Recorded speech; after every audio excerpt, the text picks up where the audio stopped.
skates, inline skates, from the bottom, inline skates, inline skates, inline skates, from inline skates. La la la la la la la la la la la la la. Well, now we begin our final look at Paranoia Agent. While the last trio of episodes were not connected to the characters we've been familiar with, we did see that the legend of Little Slugger was spreading.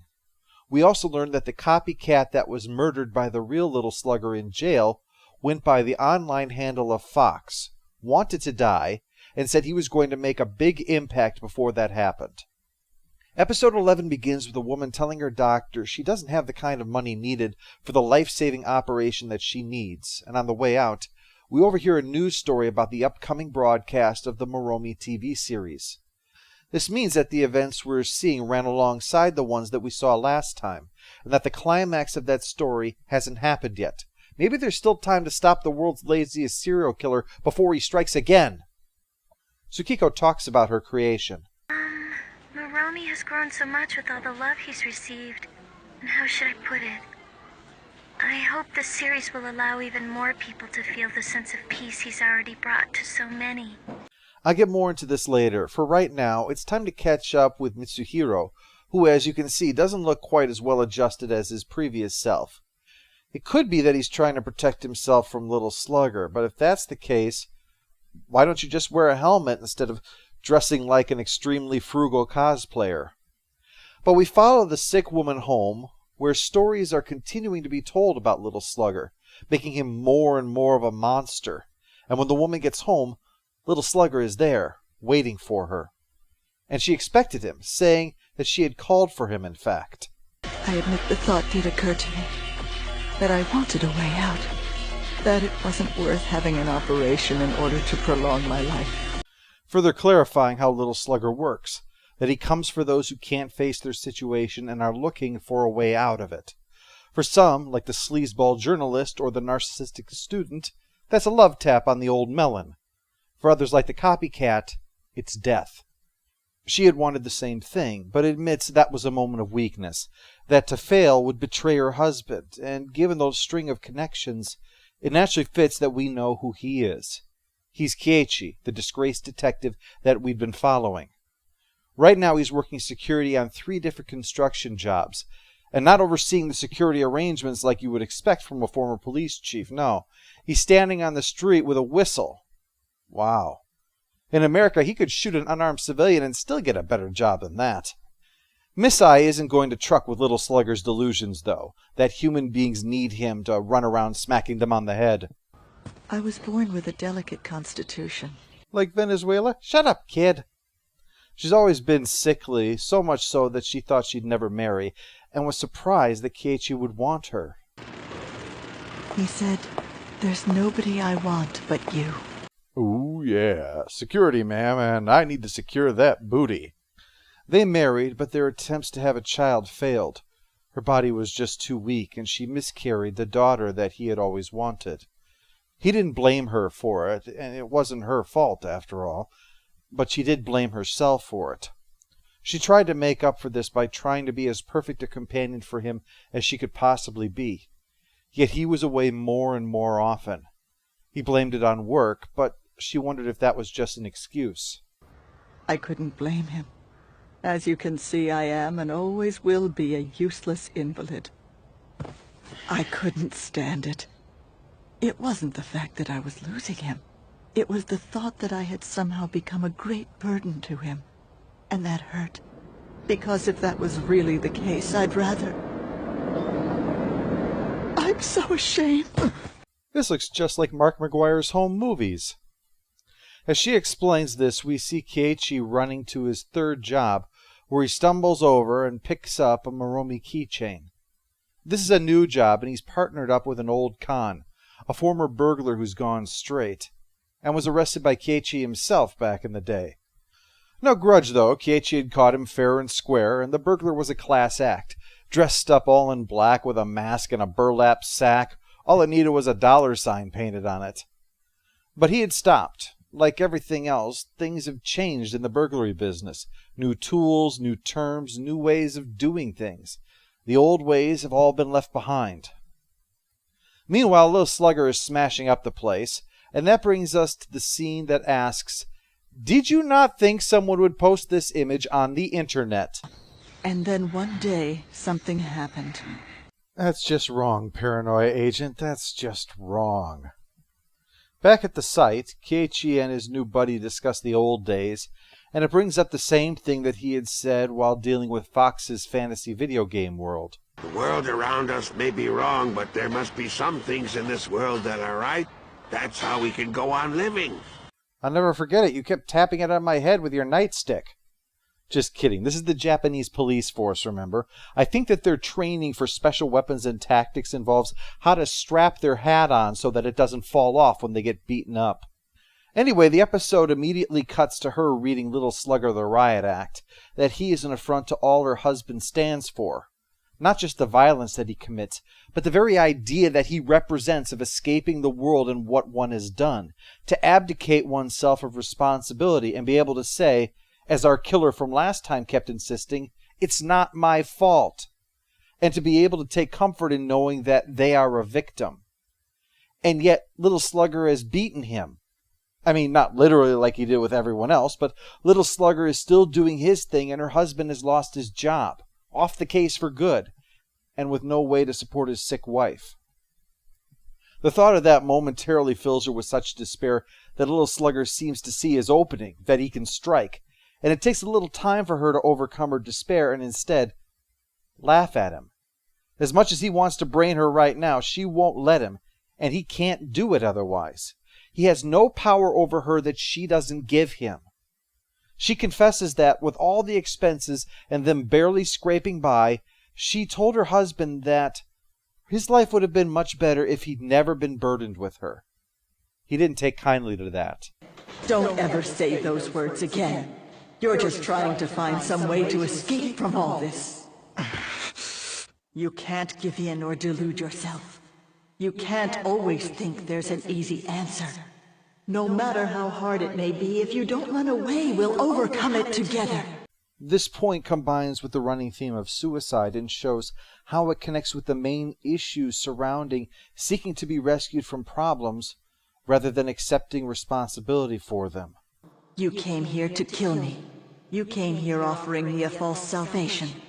But I can no longer be seduced. Dying is not an answer, and I will never wish for it again. Yes, now you know the real truth about humans. No matter how painful it may be, we can always face reality. Keep in mind that this is speaking specifically of the issue of the runaway suicide problem in Japan. This is not an overall commentary upon the issue. It's simply stating that for people who think you have nothing to live for, odds are you probably do. Anyway, she makes a revelation. Little Slugger and Moromi are actually one and the same. They are two aspects of the same thing, but both have the same purpose. Both are there to offer a false comfort, an escape.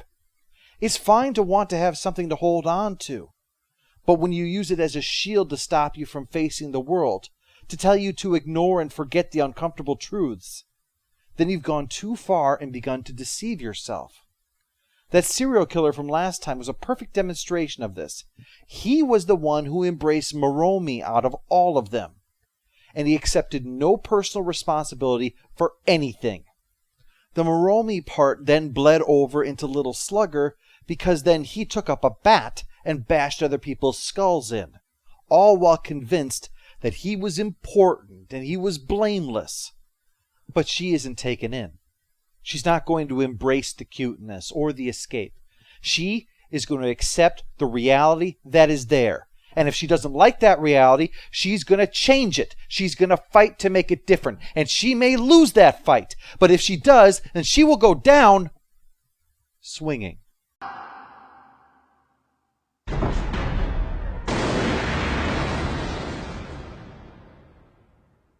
I've decided to have the operation.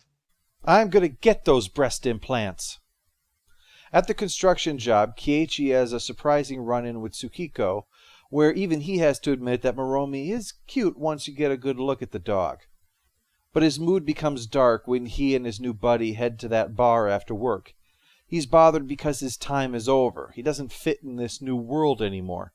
So his buddy gives him another box of Rising Sun matches. And outside, he finds the Japan that he remembers. A simpler time of two-dimensional figures in jerky motion like paper puppets on popsicle sticks. Even the burglar that he chases, while smiling to himself as he runs, is just like this. It's just like the old days.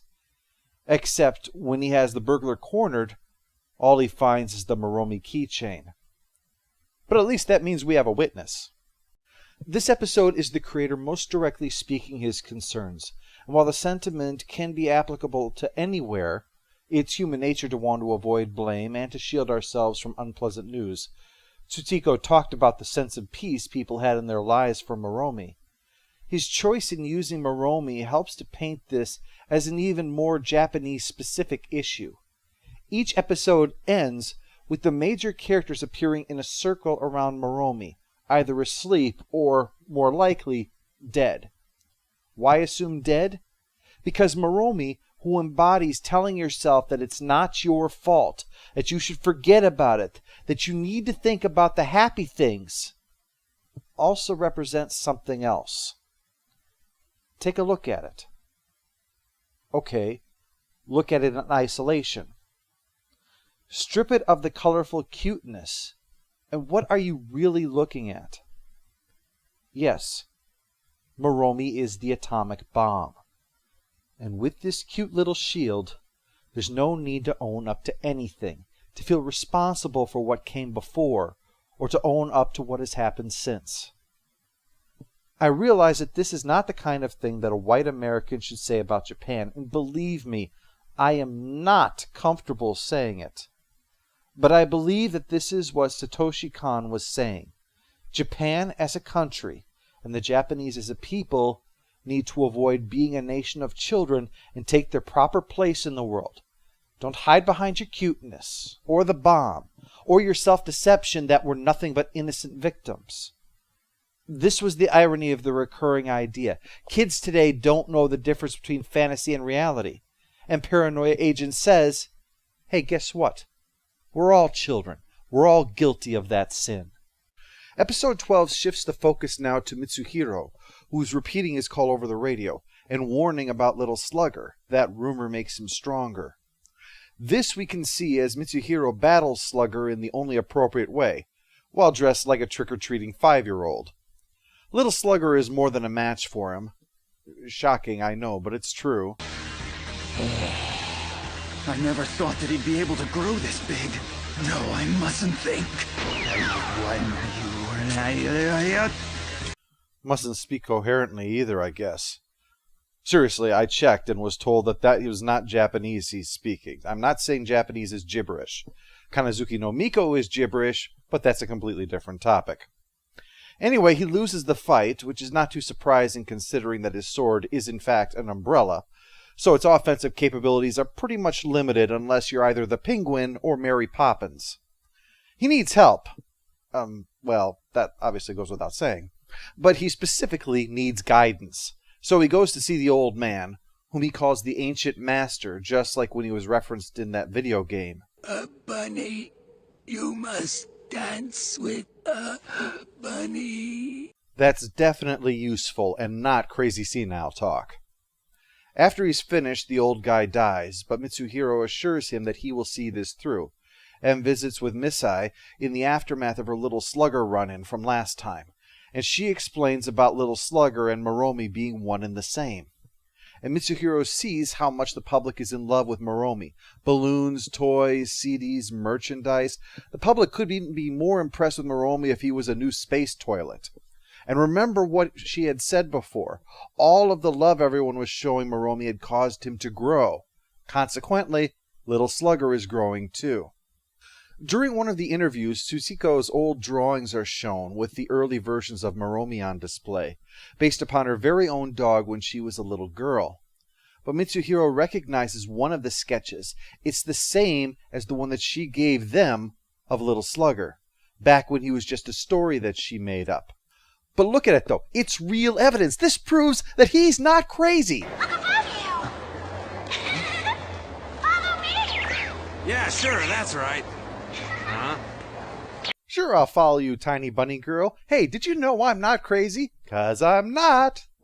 So he follows her since the old guy said to dance with the bunny, so he soon finds himself at the house of the otaku, where the other dolls all talk to Mitsuhiro too and are here to help out. And by the way, is it possible for something to be both nightmare fuel and wet dream fuel at the same time? Because I think that's what's going on here. So the dolls plan to help him figure out how to pull all the pieces together, which, since he's a police detective, he has been trained in how to do this kind of investigation and deduction. And he clearly must suck at it, because I'm pretty sure it doesn't involve plug your special goggles into the head of a talking doll. A search through the records reveals that Tsukiko had a similar event happen when she was a child. A big piece of the puzzle. But he made... Oh no! What happened, Meow? He's unconscious. He's hurt, Meow. Don't worry, I'll handle it. It looks like I get to help out after all. I knew that degree from the Barbie School of Medicine would come in handy. He wakes up in the back of an open bed truck while it's on the road. I guess that's where the dolls figure is a good sterile environment for the surgery. Back in Tsukiko's life, her boss is sweating in front of the rep who's demanding to know where this new character is, the one that she hasn't delivered yet. On the way home, he politely pushes her on the need to get this new character done, but when she doesn't seem responsive, he finally gets physical with her, ranting at her about, well, pretty much every frustration he has with her showing up without actually doing anything. Oh sure, she gave him the most popular character in the country right now that every store is selling out of, but hey, what have you done for me today? After she stumbles out of the car, he apologizes for being a grade A douche, but that isn't enough apparently because his car gets smashed by the swing of a giant little slugger's bat. I'm guessing he's going to have to rebrand himself now. Can't have little in your name if you're the size of an apartment building. Meanwhile, Mitsuhiro has found her father. I don't believe that I've ever told the police what I just told you. But obviously a man dressed like you isn't a crazy nutjob stalking my now famous little girl, so let's have a chat. Her father, though, thinks that she made up the story of the attacker when she was young, because he knew he was too strict of a father back in the day. Among the stuff in the shed is a baseball bat.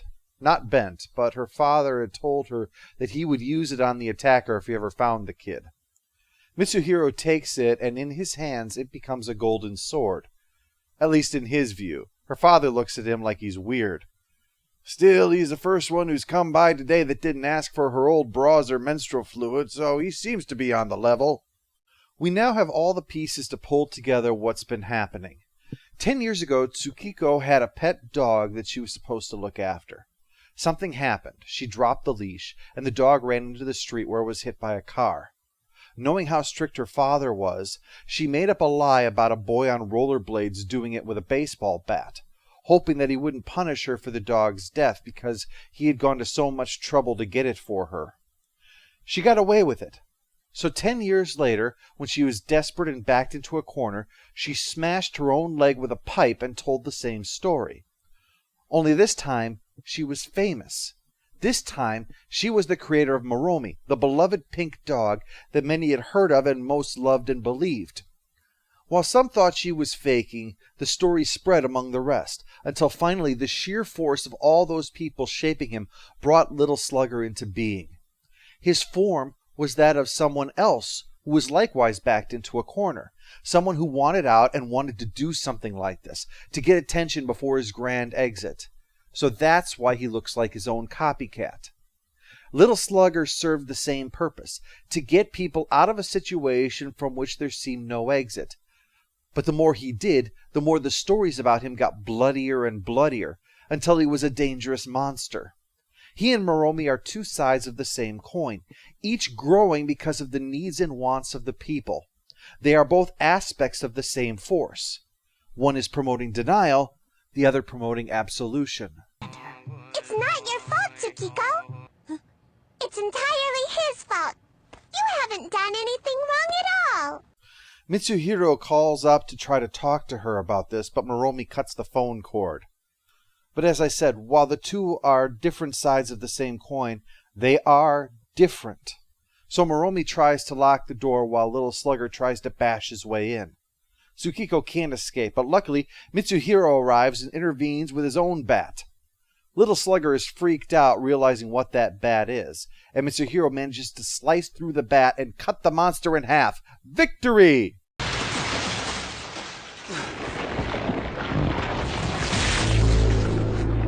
Victory! Would be something really nice to have right now. Moromi opens the door for Tsukiko to escape, eventually leading her into the old-timey Japan that Keiichi is in. And with Moromi's departure, all Moromi items vanish. Even the image of the t-shirt on the otaku vanishes. It's like he's the anti-Power Girl. Little Slugger also has vanished, but despair is on the rise among the players that we've seen, and Misai has a heart attack. When she enters the elevator on a gurney, the one operating it is the old man, the one who's dead. So he's been demoted from mathematical seer to the elevator monkey. Tough break, guy. He asks for her destination, and she says she wants to see her husband. And it's comforting to know that the door to the afterlife has a Wonkavator. Episode 13, the final episode, begins in the fantasy Japan, where Moromi explains to Tsukiko that this is where Keiichi belongs. And now, so does she. Moromi is protecting her, but that means he's not there providing comfort to everyone back in the real world, bringing on anger and depression. Everyone wants their own personal fantasy, the little lie that helps them to ignore the big truths that they don't want to see, the escape no matter what it takes, rather than having to face it. That's what Little Slugger has done, and that's what now emerges, that force in its most direct form. It's happening because Moromi's gone! Diarrhea is like a storm raging inside you. The stuff heads everywhere, hitting everybody, a seemingly endless supply of Satan jizz. Mitsuhiro tries to call for Tsukiko, but gets Keiichi instead. I guess the operator on the psychic radio network must have made a mistake. We know all those jobs are filled by dead people anyway. Shouldn't be surprised to hear if they're distracted. Keiichi and Tsukiko discover him on an old black and white TV, trying to explain how the real world is going to shit without her and Moromi there. But Keiichi interrupts by smashing the TV with a rock, and the crowd applauds the way that he shielded them from this thing that they didn't want to hear. All this stuff that doesn't fit in with his view of the world. But that's when he sees his wife, who is still being operated on, but has come here to see him before the inevitable. He tries to shrug it off, but she soon appears as a waitress and collapses, and Moromi recognizes what she's doing and intervenes, not wanting this intrusion of reality in the fantasy world, and tells Tsukiko, "Take your father and run." That's how she's been treated this whole time here, like a child, and rather than speaking up indignantly that she is no child, she seems to more and more be slipping into that role. Keiichi always wanted a daughter, and she doesn't want all the pressures of being an adult. So soon, she actually becomes a little girl, the little girl she was when Moromi died. Keiichi takes her to see the fireworks, but as they go off, he's reminded of his life with Misai, and of telling her the need to face the world and not run from it. A final reminder as she appears to briefly say goodbye before dying. It's an awakening for him, although a poorly timed one. "I don't want to ever return to the cruel world." Well, you really should. Oh, and by the way, your wife's dead. And she accidentally burned your baseball card collection first. But he sees through the deception now, and taking up, appropriately, a bat to smash down the illusions, revealing that they're all made of Moromi dolls. Not surprising, I imagine there's several villages in some poor country that's been built entirely out of unsold Jar Jar Binks merchandise. Mitsuhiro comes and explains to Keiichi what happened, but Moromi insists this is all Little Slugger's fault. That's why Little Slugger exists, after all. To take the blame. To be the one responsible so that we don't have to be. And even now, Tsukiko is still lying, still insisting that her story was all true. And it draws in the ooze to attack them now. But Mitsuhiro is ready. He's become one at last. No matter how big you grow, you're only an illusion! Now behold, the power of the sword that knows the truth! I'm okay. Moromi tries to protect them both, but even the cutie dog can't stop what Little Slugger has become, and they're forced to flee. But the words of accusation from Mitsuhiro continue to haunt her, and the stuffed Moromi becomes the real one, and she stops to rescue it, though it's in vain. No one seems capable of escaping this flood. But within, she recalls vividly the day that it happened, and the reason for the distraction was that she was unprepared for the intensity of her first menstrual cramp. No, this is not that crazy female plumbing is to blame for everything. It's that it's a sign from her body that she is leaving childhood behind, or at least that she's supposed to be. But instead, she's continued to hold on to childish ways, like so many others, instead of stepping up and facing things like an adult. In a childish moment, she told a lie, and 10 years later, she told the same lie. It's not until she apologizes for what she did, owns up to it, that Little Slugger's looming shadow leaves with a final sayonara, and the black ooze flowing back to where it had come, presumably New Jersey. Not everyone survives, though, and Kiichi can't help but observe.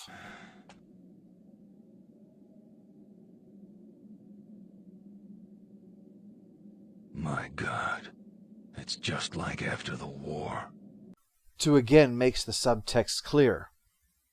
2 years later, the city has been largely rebuilt, although many of the people are trapped in the same old situations that they had been in, just with something new to blame for their problems.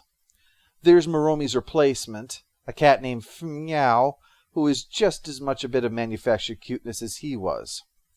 And as for Mitsuhiro, well, we find him scratching chalk calculations, just like the old man had been. And after the credits, appearing the same way that guy had in a suit to give the prophetic image that the old guy had been giving, stating, among other things, that no answer is without some mystery. Which I really can't argue with after this roller coaster ride. Paranoia Agent is a very unusual experience and probably not for everyone.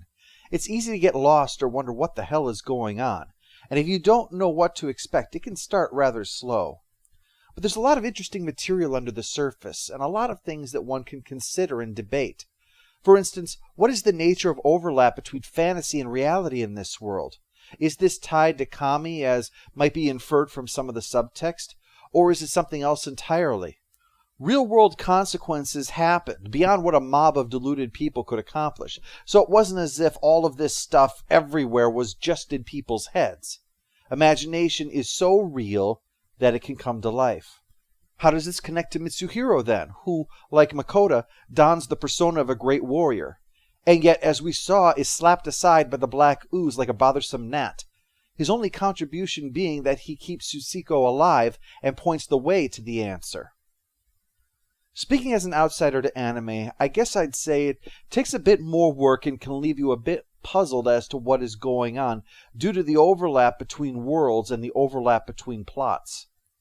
Still, it's intriguing to see a detective story slowly unfurl into a supernatural story, even as both spend much time as the backdrop to a collection of individual tales. So I felt it was worth the effort. Paranoia Agent is a deep allegorical work that isn't afraid to challenge its audience, either in their intelligence or their sense of self and values. And it gives us drama, humor, and character quite enjoyably over its 13 parts.